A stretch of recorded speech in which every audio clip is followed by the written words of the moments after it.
របៀបចាក់គម្របឆ្នាំងកាត់បន្ថយការក្តៅដៃនៅពេលដែលយើងបើកគម្របឆ្នាំងនេះជាលទ្ធផលដែលយើងទទួលបានជំរាបសួរក៏ដូចជាសួស្តីទៅកាន់អ្នកទាំងអស់គ្នាថ្ងៃនេះខ្ញុំមកបង្ហាញអំពីរបៀបចាក់គម្របឆ្នាំងទៀតហើយអ្នកទាំងអស់គ្នាអូខេហ្នឹងហើយអ្នកទាំងអស់គ្នាយើងយកធាងថ្នោតយើងកុំយកចាស់ពេកឬខ្ចីពេកបងប្អូនយើងយកអាកដាលនេះដែលខ្ញុំបង្ហាញអញ្ចឹងណាបងប្អូនអាចយកទៅបាទប្រើប្រាស់វាបាននឹងសាច់ល្អឬក៏ទុនបាទស្វិតល្អទៀត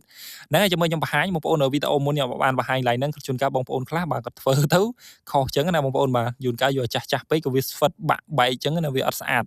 អូខេនេះជាលទ្ធផលដែលយើងកាត់យកមកហើយបងប្អូនយើងកាត់យកមកហើយបងប្អូនមើលតាមខ្ញុំណាយកទំនុងខាងលើអត់យកខាងក្រោមទេបាទចាំមើលបន្តិចបងប្អូនឆ្ងល់ថាថ្នោតបែកមុខតាណាទៅក្រោមខាងលើបាទនេះតប៉ែតនៅខាងលើមូលខាងក្រោមបងប្អូនចាំមើលឥឡូវយើងឈូបន្លាចោលសិនបងប្អូនយើងឈូចេញសិនទៅបាទហើយវីដេអូមុនមានបងប្អូនយើងទស្សនារៀងច្រើនគូសមដែរហ្នឹងបងប្អូនអញ្ចឹងបងប្អូនអាចនឹងបងប្អូនខ្លះក៏បានទស្សនាហើយវីដេអូហ្នឹងហើយក៏បងប្អូនខ្លះ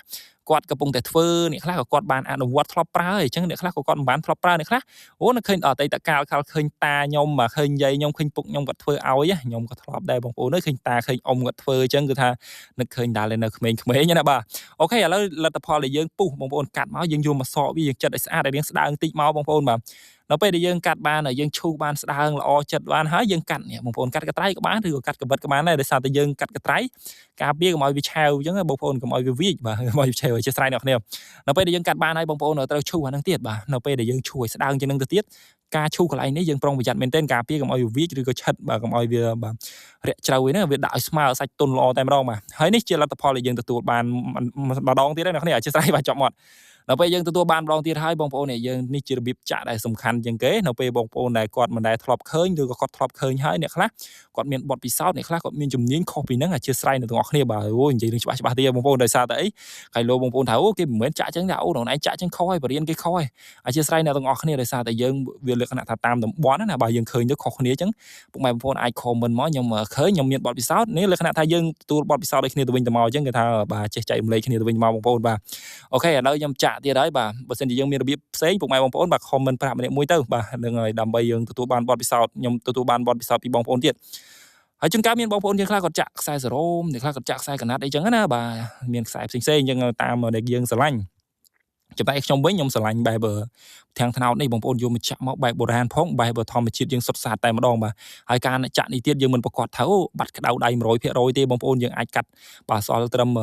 បាន 70% អីដែរហ្នឹងបាទយើងអាចមកលើកមកផ្លេតមកបានប្រយដែរអញ្ចឹងវាការពារកុំឲ្យវាក្តៅអញ្ចឹងបាទជួនកាលយើងអាចមានបញ្ហាដែរគាត់ទៅលើកមកក្តៅបាច់ទម្លាក់គ្របឆ្នាំងប៉ះជើងប៉ះដៃកពុបជើងពុបដៃអញ្ចឹងបងប្អូនបាទអូខេនេះលទ្ធផលដែលយើងចាក់បានណាបងប្អូនហើយយើងរកកន្លែងចងមកបាទ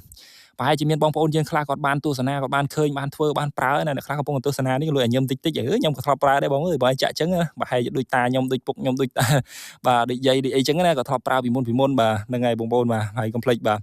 ខមមិនម្នាក់មួយផងពុកម៉ែបងប្អូនបាទចង់ស្គាល់ពុកម៉ែបងប្អូនដែរបាទនៅខេត្តណាដែរនេះកំពុងទស្សនាហ្នឹងណាបាទហើយពុកម៉ែបងប្អូនបើសិនជាគិតថាវីដេអូនេះមានប្រយោជន៍បាទពេញចិត្តបើពុកម៉ែបងប្អូនបាទកុំភ្លេចជួយចែករំលែកឲ្យពុកម៉ែបងប្អូនយើងដទៃទៀតដែលគាត់មិនទាន់បានឃើញឬគាត់ចង់ធ្វើដែរតែគាត់អត់ដឹងថាធ្វើពីរបៀបណាអញ្ចឹងពុកម៉ែបងប្អូនបាទចែករំលែកទៅគាត់បានឃើញគាត់បានទស្សនាហ្នឹង